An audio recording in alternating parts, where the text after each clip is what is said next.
Salila, ladies and gentlemen, my name is Jim and welcome to the Sounds German review of the new Xavier Naidoo album Für dich. Naidoo, of course, is a German-born soul and pop artist who is part of the group Söhne Mannheims. He was involved with the so-called Pop Academy in Baden-Württemberg, and he has founded two music labels, one of which being Naidoo Records, under which this album was released too. Für dich is his 10th solo album, and as you might have guessed by now, Xavier Naidoo is kinda a big deal around here. I mean, this guy has over a dozen platinum discs hanging on his wall and some gold ones for good measure, just for his solo works. And yes, he made repeatedly headlines with politically questionable statements over the past few years, but his success as a musician and artist who is making music now for over 2 decades just can't be denied, even though his most successful times seem to be behind him by now.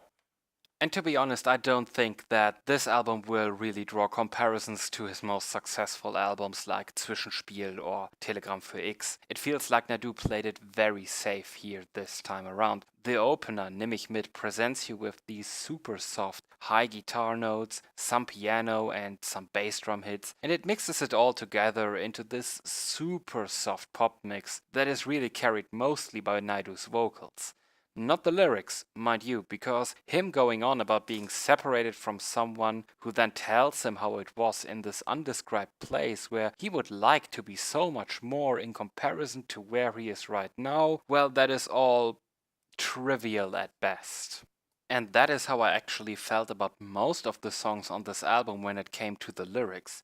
Some albums have love songs on them, this felt more like a whole love album. And sure enough, Naidoo shines a light on different aspects of love and relationships with each track, but it's pretty much always about missing someone, about being with people you love, about the sacrifices you would make for someone you love. It just goes on and on like this.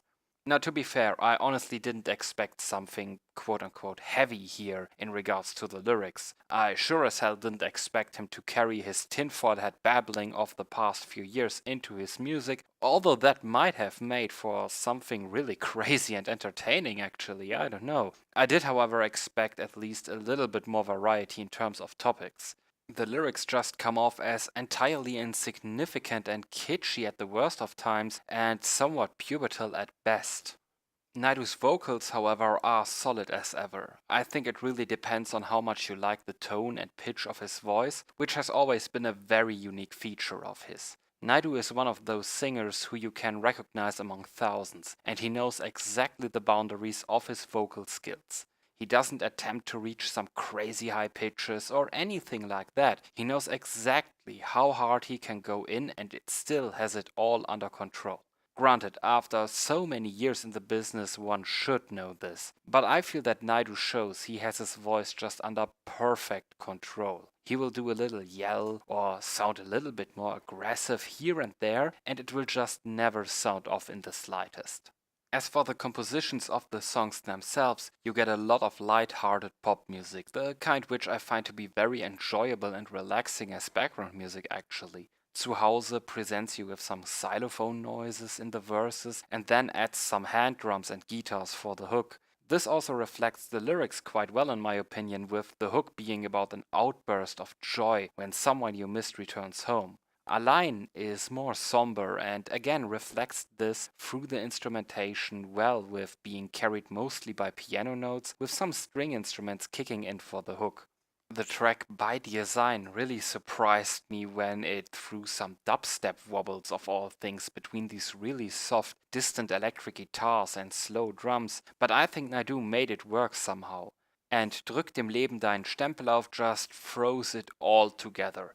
Keyboards, rattles, bass, snipping fingers. It's a mix that admittedly sounds pretty nonsensical and absolutely crazy now that I wrote it down and read it again, but when it comes to the compositions I felt that none of the tracks was a dud. Naidoo will make repeated use of small crescendos, but never goes overboard with them, and it feels like he selected the instruments in each track with a lot of care to never overload it. You will also find a lot of background choruses just going along with the melody time and again on this album, which at some point felt a bit overused to me personally. but maybe those were just sticking out to me for some reason. Overall, this album is really as inoffensive as it can possibly be. Pretty much all of the tracks can be seen with a positive message or outcome for the lyrical figures, and as I said before, I really didn't expect Naidoo to tackle heavy emotional topics or even go political in his music. But at the end, I just felt somewhat oversaturated because the tracks hit so much on the same notes and topics. It just became one huge bowl of these sort of romantic tracks, which in return made none of them really stick out to me. None of them are bad if you just take them alone, but if you bunch them together, none of them exceeds the other. I really enjoyed this album mostly as background noise playing, because it really doesn't demand much attention or is in any way exhausting to listen to. The compositions are all easygoing and the songs are varied enough that you never feel like you are stuck in an elevator with the same song playing over and over again on loop. Naidoo's soothing, calm vocals surely helped here too, but listening to it fully focused on the music, well, it just didn't blow me away. So, as a conclusion, as I said before, I doubt this album will be tied with Naidoo's biggest hits. While it gets stale when it comes to what the songs are about, the actual music side of things keeps it diverse and interesting. But this is certainly one of those cases where an artist simply delivered better works in the past. Not that this album is really bad in any one way, but ultimately it failed to impress me. Still, if all you want is a romantic pop album that is easy to listen to and digest, this is definitely a good pick. So, I hope you enjoyed this video, and if you did, please leave a like or just subscribe to the channel if you haven't done so already. I will post at least one review per week, more content whenever I can manage to do it. You can also follow me on Facebook and or Twitter, links are in description, and also in the description you will find shopping links for this album and any relevant music videos or album streams if there are any. And if you have listened to this album, please let me know what you thought about it in the comments. Thank you very much for watching. I hope to see you again next time. Have a nice day. Salida.